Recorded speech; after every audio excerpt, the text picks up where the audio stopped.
क्या आपने कभी ऐसी कांवड़ यात्रा देखी है जहां भगवान शिव की भक्ति के साथ मां के प्रति बेटे का प्रेम भी सिर झुका दे, और जहां एक पैर खो चुका इंसान लाखों लोगों को हिम्मत का असली मतलब सिखा दे। हर हर महादेव के जयघोष के बीच हरिद्वार से इस बार ऐसी तस्वीरें सामने आई जिन्हें देखकर लोग सिर्फ वाह नहीं कह रहे, बल्कि उनकी आंखें भी नम हो रही है। इन तस्वीरों में सिर्फ आस्था नहीं, संस्कार है, संघर्ष है, सेवा है और वो संदेश जो शायद आज के समाज को सबसे ज्यादा सुनने की जरूरत है। नमस्कार, आप देख रहे हैं रायशुमारी और मैं हूं आपके साथ ऋतु विष्णु। कांवड़ यात्रा की बात आते ही हमारे दिमाग में भगवा रंग, कंधों पर कांवड़, हर हर महादेव के नारे और लाखों शिव भक्तों की तस्वीर उभरती है। लेकिन इस बार हरिद्वार से जो दृश्य सामने आए, उन्होंने इस यात्रा को सिर्फ धार्मिक आयोजन नहीं रहने दिया, बल्कि इसे इंसानियत और रिश्तों की सबसे खूबसूरत मिसाल बना दिया। पहली कहानी, एक बेटा जो पेशे से फौजी है, वर्दी पहनकर देश की सेवा करता है, लेकिन इस बार उसने ऐसा काम किया जिसने हर किसी का दिल जीत लिया। हरियाणा के रहने वाले रणवीर सिंह अपने माता पिता को हरिद्वार गंगा स्नान कराने लेकर आए थे। सब कुछ सामान्य था, लेकिन स्नान के बाद उनकी 62 वर्षीय मां के पैरों में तेज दर्द शुरू हो गया, चलना मुश्किल हो गया।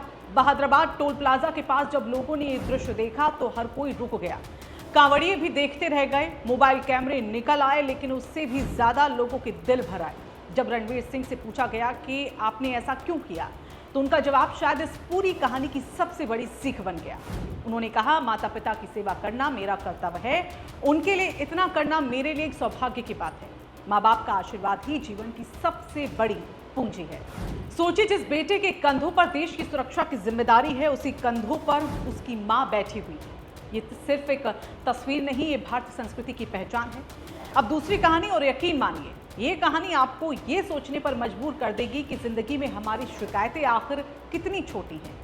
दिल्ली के रहने वाले राजीव करीब 4 साल पहले खाटू श्याम की यात्रा पर गए थे, लेकिन वहां एक हादसा हुआ और उस हादसे में उन्होंने अपना एक पैर खो दिया। कई लोगों की जिंदगी ऐसे हादसे के बाद रुक सी जाती है, सपने खत्म से हो जाते हैं, हिम्मत टूट जाती है। लेकिन राजीव ने हार नहीं मानी। उन्होंने अपने शरीर की कमी को अपनी आस्था के रास्ते की रुकावट नहीं बनने दिया।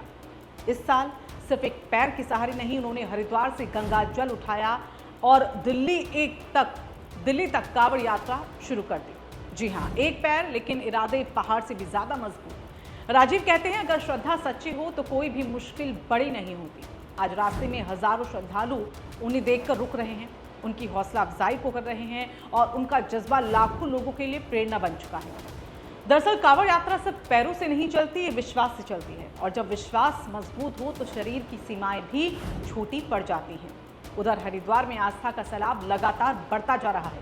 मंगलवार शाम तक 6 बजे करीब 34,15,000 शिव भक्त गंगा जल लेकर अपने अपने गंतव्य के लिए रवाना हो चुके थे।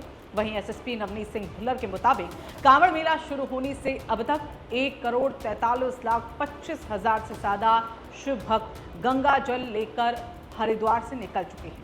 हर की पैड़ी से लेकर गंगा घाटों तक हर तरफ भगवा रंग दिखाई दे रहा है। हर हर महादेव बम बम बोले के जयघोष से पूरी जो धर्म नगरी है वो गूंज रही है। सड़क किनारे जगह जगह पर सेवा के शिविर लगाए गए हैं, जहां कांवड़ियों के लिए भोजन की व्यवस्था, पानी, दवाइयां और आराम की जो व्यवस्था है वो की गई है। यानी ये सिर्फ यात्रा नहीं, बल्कि सेवा, समर्पण और सामूहिक आस्था का सबसे बड़ा उत्सव बन चुकी है। लेकिन इन लाखों कांवड़ियों के बीच 2 तस्वीरें सबसे ज्यादा याद रखी जाएंगी। एक मां को कंधे पर बैठाकर चलने वाला बेटा, और दूसरा एक पैर के सहारे भी शिव भक्ति का संकल्प निभाने वाला श्रद्धालु। ये दोनों तस्वीरें हमें याद दिलाती हैं कि असली ताकत शरीर में नहीं, संस्कारों में होती है। असली भक्ति सिर्फ मंदिर तक पहुंचने में नहीं, बल्कि इंसानियत निभाने में भी होती है। और शायद यही वजह है कि हरिद्वार से निकली ये तस्वीरें आज पूरे देश को, उसके दिल को छू रही है। अब आप बताइए, इन दोनों में से किस कहानी ने आपको सबसे ज्यादा भावुक किया? क्या फौजी बेटे की अपनी मां के प्रति सेवा, या फिर एक पैर के सहारे भी कांवड़ यात्रा पूरी करने निकले राजीव का अटूट साहस? अपनी राय हमें कमेंट बॉक्स में ज़रूर बताएं। अगर आपको लगता है कि ऐसी प्रेरणादायक कहानियां ज़्यादा से ज़्यादा लोगों तक पहुंचनी चाहिए, तो इस वीडियो को आप लाइक ज़रूर कीजिएगा, अपने परिवार और दोस्तों के साथ भी शेयर करें, और हाँ, रायशुमारी को फॉलो और सब्सक्राइब करना बिल्कुल ना भूलें।